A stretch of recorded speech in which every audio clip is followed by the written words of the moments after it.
Hello, good morning guys. දැන් අපි හරියටම ඉන්නේ මන්දාරන්නුවර කඳුපන්ති උසම තැනක. මේ වගේ තැනකට දේම තියෙන view එක ඔයාලට පෙන්වන්න පොඩ්ඩක් ඉන්න මාත් එක්කම යන්න.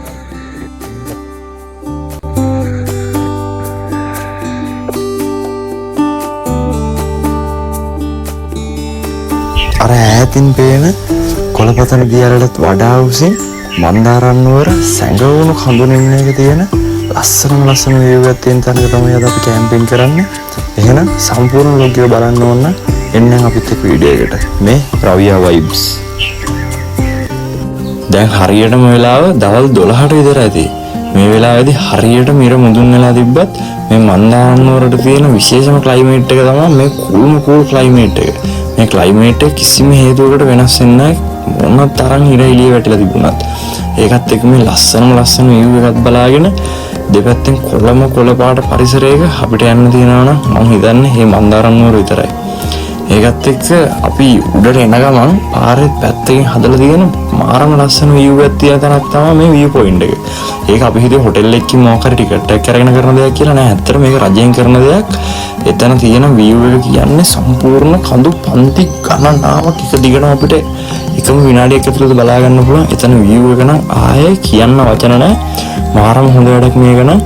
ඒත් අපේ ලාස්ට් ලොකේෂන් එක මේක නෙවෙයි. ඒ හින්දා අපි ඉක්මනට ආයෙත් යාළු සෙට් එකත් එක්ක අපි මේ යන්න හිතන් ඉන්නේ. අපි ගිහිල්ලාම කියන්නම් අපි කොහෙටද යන්නේ කියලා. දැන් අපි මේ යන්නේ තනි කරම දෙපැත්තෙන් තේ ගස් වලින් වට වෙච්චි මාරම ලස්සන පාරක. ආයි කියන්න වචන නැහැ. මොකද දැන් පැය භාගයකට විතර කලින් තිබ්බ ක්ලයිමේට් එක නෙවෙයි සම්පූර්ණයෙන්ම වෙනස් වෙලා තියෙන්නේ. ඉස්සෙල්ලා හොඳටම ඉරාව පායලා තිබුණත් දැන් පොඩ්ඩක්වත් නැහැ. ඈතින් තනි කර ඝන මේදුම් තට්ටුවකින් වැහිලා ඉවරයි මේ මුළු පැත්තම. අපි දැන් යන්නේ මේ පැත්තට මේ ලස්සන තේ වතු මැදින්. එන්න අපේ පළවෙනි ලොකේෂන් එකට.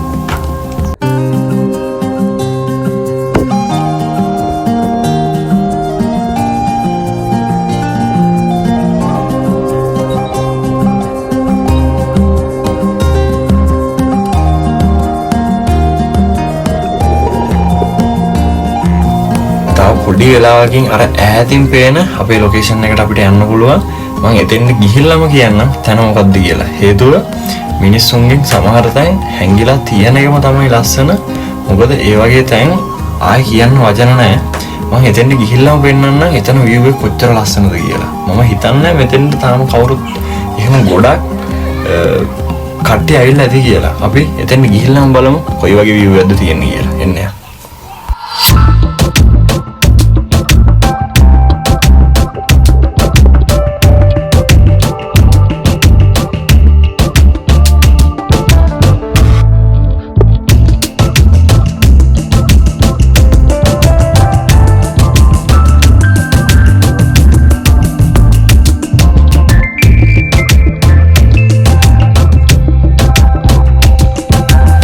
ලොකේෂන් එක දැක්කට තාම ඔයාලට හිතා ගන්න බෑ නේද මේ කොහෙද කියලා.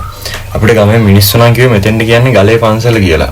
ඒ කියන්නේ ඇත්තටම මෙතන තනිකරම වෙනම වයිබ් එකක් තියෙන. එතන ගියාම හිතා ගන්න බෑ මේ වගේ තැනක ඒ වගේ තැනක් තියනවාද කියලා.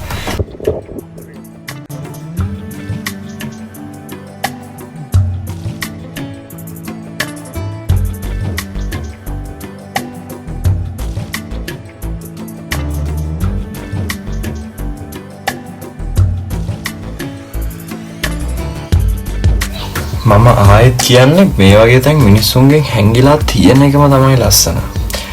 ඔයාලත් බලන්නකෝ මේ view එක කොච්චර ලස්සනද කියලා.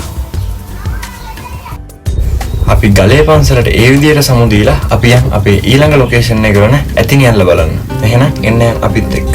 ඔයාලට තව දෙයක් කියන්න ඕනේ මේ අයිනෙන් තියෙන ගොඩනැගිල්ල තනිකර තේ කර්මාන්ත ශාලාව. ඒක හොටෙල් එකක්වත් බංගලාවක්වත් නෙවෙයි. ඒකේ මාරම ලුක් එකක් තියෙන්නේ. අපි අද ගමන පටන් ගන්න පොඩ්ඩක් පරක්කු වෙන හින්දා අපි ඉක්මනට යමු ඊළඟ ලොකේෂන් එකට. අපි එතනදී සෙට් වෙමු. එන්න යමු.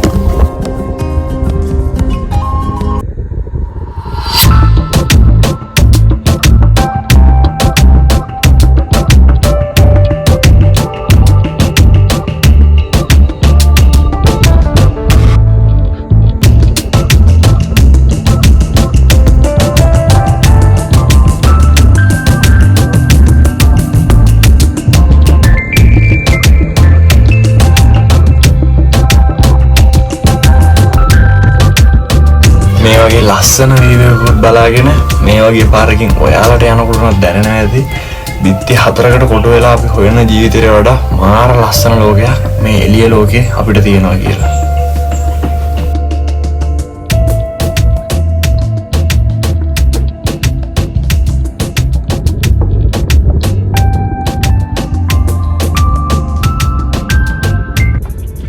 ඔන්න එහෙනම් අපේ ඊළඟ ලස්සන ලොකේෂන් එකට අපි ආවා. මේ තමයි ඇතිනිවල දියැල්ල.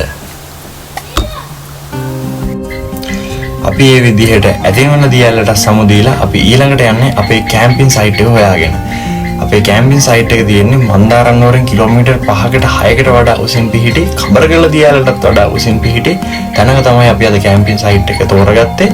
අපි එහෙනම් යන් අපේ කැම්පින් සයිට් එකට. ඔයාලා මෙතන කැම් කරන්න එනවා නම් නොදන්න කෙනෙක් එක්ක කීයටවත් එන්න එපා. මොකද අපි වුණත් ආවේ මන්දාරම්නුවර ඉඳලා කිලෝමීටර් 5ක් 6ක් විතර උඩ කන්ද මුදුනටම. බයික් වලින් එන්න පුළුවන් වුණත් එන පාරවල් හොයාගන්න පට්ට අමාරු න අපිට. ඒ කියන්නේ උඩ තියෙන වෙනම ගම්මානයක් මන්දාරම්නුවරෙන් තනිකරම වෙන්න වෙලා. ඒ හින්දා අපිට හම්බුණ සුපිරියටම සර්විස් එක දුන්න කෙනෙක් තමයි ගෙවපු මුදලට අපේ දෙවනිත් මල්ලි. ඕනනම් මම එයාගේ contact number එක දාන්න. එයාව contact කරගන්න. සුපිරියම සර්විස් එකක් දුන්නේ ඒ මල්ලි විතරයි අපිට. මේ අපි ඊළඟට යන්නේ අපි ඉක්මනට කැම්ප් සයිට් එකේ කැම්ප් එක ගහන්න ඕනේ.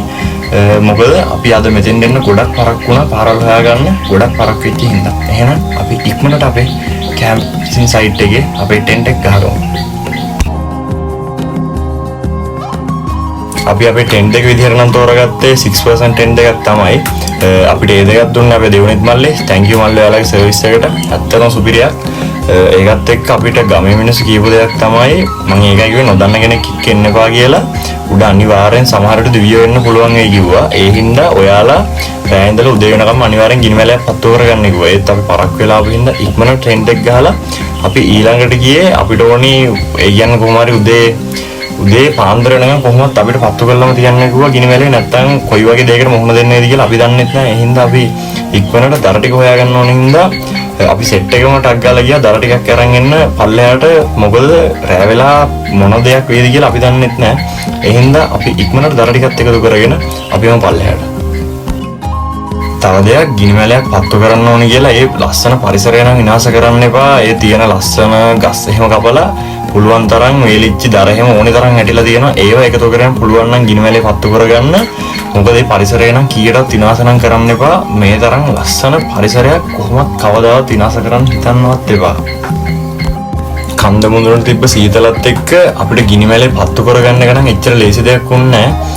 ඒත් අර ගමේ මිනිස්සු කියපු දේවලුත් එක්ක අපිට ඉක්මනට ගිනිමැලේ පත්තු කරගන්න ඕන හින්දා අපි බයික් වලින් පෙට්‍රල් අරගෙන තමයි අපි ගිනිමැලේ පත්තු කරගත්තේ. ඒ හින්දා ඔයාලා උඩට එනවනම් අනිවාර්යයෙන්ම භූමි තෙල් හරි ඒ වගේ දෙයක් අරගෙන එන්න. මොකද පෙට්‍රල් වලින් පත්තු කරන එක එච්චර හොඳ නැහැ. මොකද එකපාරේ ඒවා ගිනි ගන්නවා භූමි තෙල් වලට වඩා.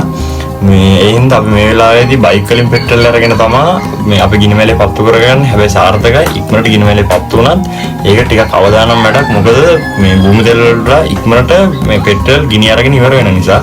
ඒ හින්දා ඔයාලා උඩට එනවනම් අනිවාර්යයෙන්ම භූමි තෙල් වගේ දෙයක් අරගෙන මේ උඩට එනවනම් අනිවාර්යෙන් මේ වගේ සීතල පැත්ත කැම්ප් කරනවා නම් අනිවාර්යෙන් භූමි තෙල් වගේ දෙයක් අරගෙන එන්න. ඒක ඔයාලට ගොඩක් ලේසි වෙයි.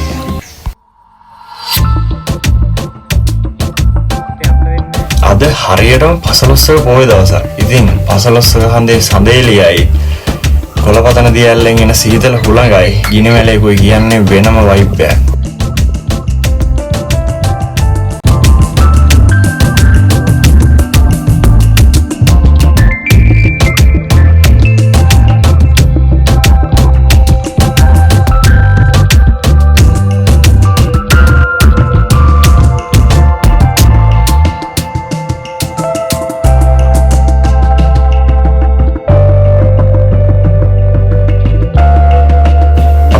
ගිනිමැලේ ඒ විදිහට පත්තු කරගෙන අපි ඊළඟට ලෑස්ති වෙන අනිත් සෙට් එකත් එක්ක හදේලියම සුපිරියටම අපේ රෑ කෑම එක හදන්න.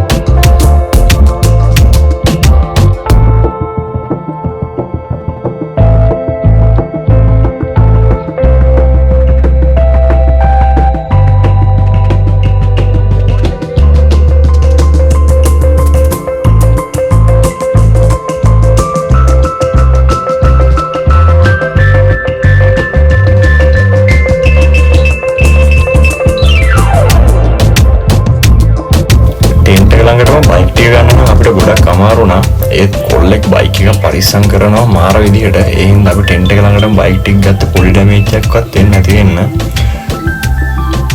අපේ බයික් ටිකත් අපි ටෙන්ට් එක ළඟටම අරගෙන අපි ඊළඟට යන්නේ කැම්ප් එකක් කරනවා නම් අනිවාර්යෙන් වරදින්නෙම නැති දෙයකට. ඒක තමයි සුපිරි සින්දු සෙට් එකකුයි සුපිරි ගර්භයක් පාරකුයි.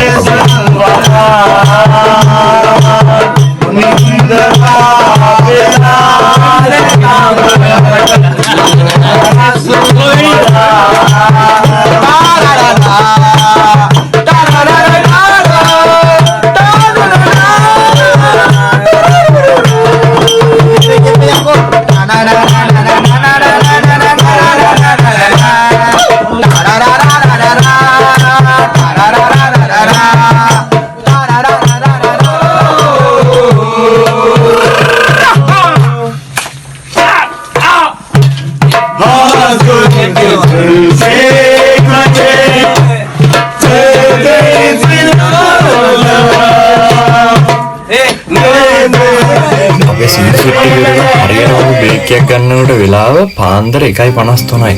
මේ වෙලාවට තියෙන සීතලත් එක්ක සුපිරි කෝප් එකක් බොන්න තියෙනවා නම් ඒක නම් පට්ට.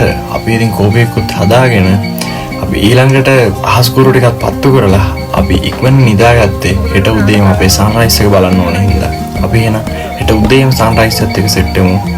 good night.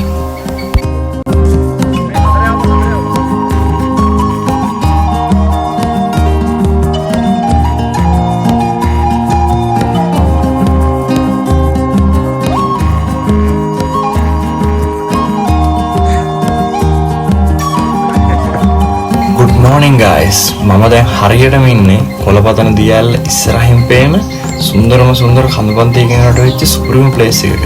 එන්න අපි උදේම තියෙන ඒ view එක බලමු. මගේ යාළුවෝ සෙට් එක නම් එළිය තේ එකක් බොන ගමන් තමයි ඉන්නේ. අපි තේ එකකුත් බොන ගමන් පොඩි රාමක් දාමු. උදේම තියෙන සන්රයිස් එකත් එක්කම. එන්න යා.